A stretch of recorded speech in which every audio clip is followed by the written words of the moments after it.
Welcome to our video on insolation.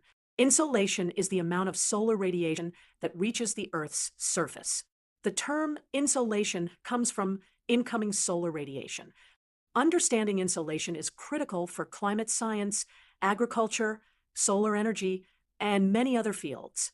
Let's start by understanding the basics. The sun continuously emits energy in the form of electromagnetic radiation. This includes visible light, ultraviolet, and infrared radiation.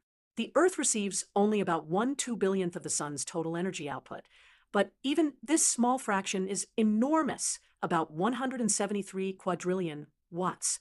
Several key factors determine the amount of insolation a location receives. First is the angle of incidence, how directly the sun's rays hit the Earth's surface.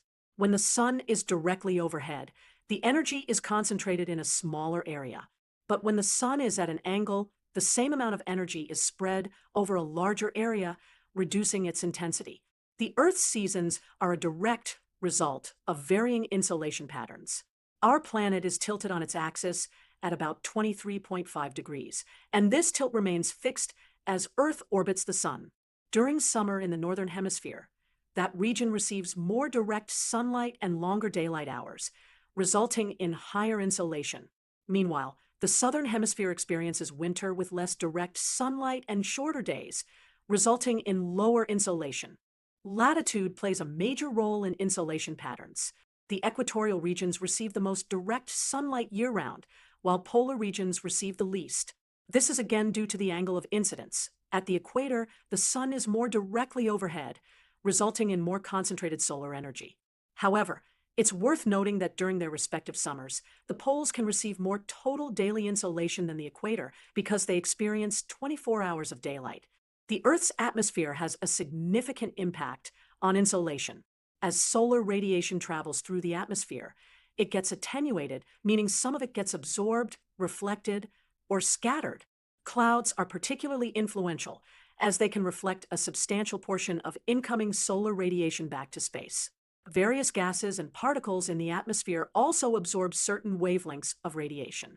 For example, ozone in the stratosphere absorbs much of the harmful ultraviolet radiation.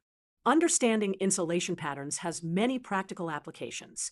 In renewable energy, it helps determine the optimal placement and orientation of solar panels. In agriculture, it guides planting decisions and crop selection based on available sunlight. For climate science, insolation is a fundamental driver of climate and weather patterns. And for urban planning, understanding how sunlight interacts with buildings can lead to more energy-efficient designs and better living spaces. To summarize, insolation is the amount of solar radiation reaching Earth's surface. It varies by latitude, season, time of day, and is affected by atmospheric conditions like cloud cover. Understanding these patterns is crucial for fields ranging from renewable energy to agriculture and climate science. Thanks for watching. And remember, every bit of energy we harness from the sun started as insolation.